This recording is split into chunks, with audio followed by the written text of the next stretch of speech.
Isaiah episode 19, The Fall of the Morning Star, Isaiah 14 to 132. The hook, the anatomy of self-exaltation. In episode 18, we felt the weight of Babylon, collective psychic gravity built on separation. Today we move from the system to the source code. We go behind the curtain of the empire to look at the psychological architect. Isaiah 14 contains one of the most electric passages in prophetic literature, a taunt against the king of Babylon, later linked by many readers to the morning star archetype. But we are not here for a cartoon villain. We are here for an autopsy of self-exaltation, the ego trying to become its own god. This is what happens when the axe from episode 15 decides it no longer needs the woodcutter. It is the anatomy of a frequency crash. Brief disclaimer: this is a metaphysical and psychological inquiry, using concepts associated with the Seth Speaks material as a conceptual lens. It does not replace scripture, doctrine, or personal faith. The Bible is honored here as sacred text of multidimensional human experience. Part 1. Rest after the rage. Isaiah 14 to 1:7. Isaiah opens with a surprising baseline: mercy, return, and rest. The whole earth is at rest and quiet. They break forth into singing. Notice the sequence. Before we analyze the fall, Isaiah shows the rest. In quantum language, rest is the ground state, the 0-point baseline. Babylon's rage is a temporary distortion of that baseline. Seth often frames the universe as naturally biased toward expansion, vitality, and creative becoming. When the oppressor pattern dissolves, life force does not need to be forced. The pinched channel opens, and the system returns to coherence. The world breaks forth into singing because the pressure is gone. Frequency statement: coherence is not manufactured. It is revealed when distortion stops. Part 2. The Sheol effect. Gravity of the unreal. Isaiah 14 to 8:11. Isaiah describes trees rejoicing because the feller has fallen.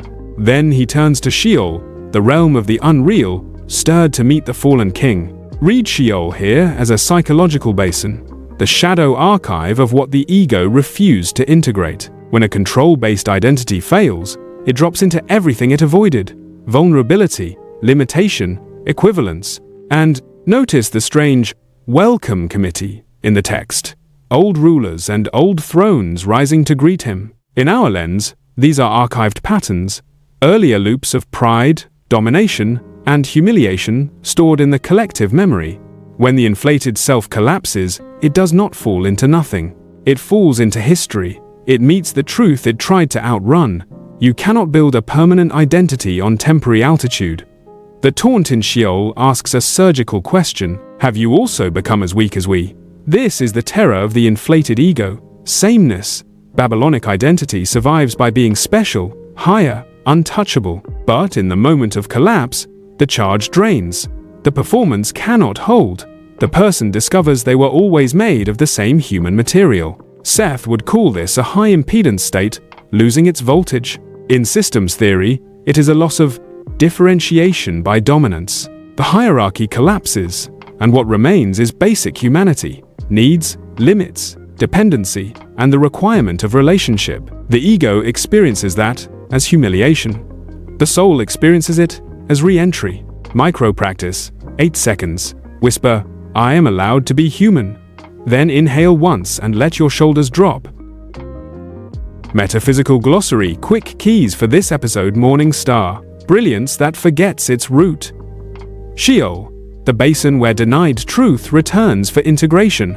Fallen, not condemned to darkness, but stripped of illusion. Throne, the inner demand to be the reference point. Like the Most High, the confusion of participation with possession. Part 3. The 5 I will. Statements, source code of the trap. Isaiah 14, 12, 14. Now the center of the storm. How you are fallen from heaven, O shining one, son of the dawn. This shining one is the ego at its most seductive. Brilliance without roots, talent without humility, vision without love. The fall is encoded in 5 inner declarations. I will ascend into heaven. I will exalt my throne above the stars of God. I will sit on the mount of the congregation. I will ascend above the heights of the clouds. I will be like the Most High. These are not random lines, they are stages of psychic inflation. 1. Unlimited height without grounding. 2. Comparative superiority as identity. 3. Centrality, control, and the need to be the reference point. 4. Escape from human limits and tenderness. 5. The final distortion, to be the source instead of a channel of the source. In psychological terms, this is the addiction to the upward hit, admiration, fear, applause, attention. In Sethian terms, it is a belief in separation disguised as greatness. The ego begins to treat its gifts as proof of ontological superiority. It converts grace into entitlement, influence into worship, and leadership into control. And here is the trap. The higher the ego climbs without roots, the thinner it becomes. It loses feedback. It loses empathy. It loses reality testing. It starts rejecting any mirror that does not flatter it. That is why the fall feels sudden. The structure was hollow long before it snapped. In a Sethian frame, we are of all that is.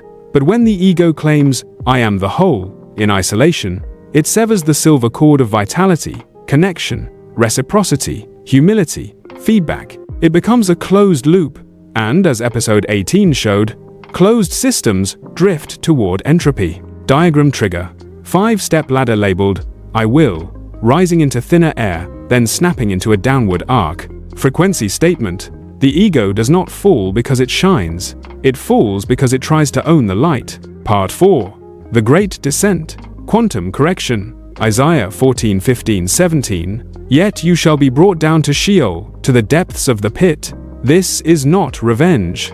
It is correction. In physics, unstable configurations collapse towards stability. In systems, inflated structures meet their limits. In consciousness, false altitude cannot stay suspended without truth. Now feel the freefall in the passage. The text moves fast here, up, up, up, then down.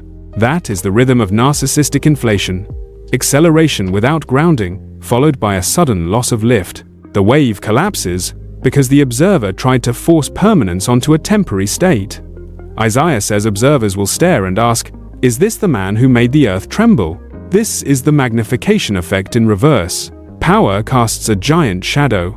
When the light shifts, the shadow shrinks, and you see the small mechanism behind the curtain. The morning star discovers too late. It was never a sun. It was a reflection that forgot where the radiance came from. Micro practice. 7 seconds. Place a hand on your chest and say, I choose radiance with roots. Part 5. The Unburied Pattern. Refusal of integration. Isaiah 14:18-21. Isaiah notes that other kings rest in honor, but this ruler is cast out, not gathered into the normal dignity of burial. Read burial as integration. What is buried becomes soil. What is integrated becomes wisdom. But the self-exalting pattern refuses soil.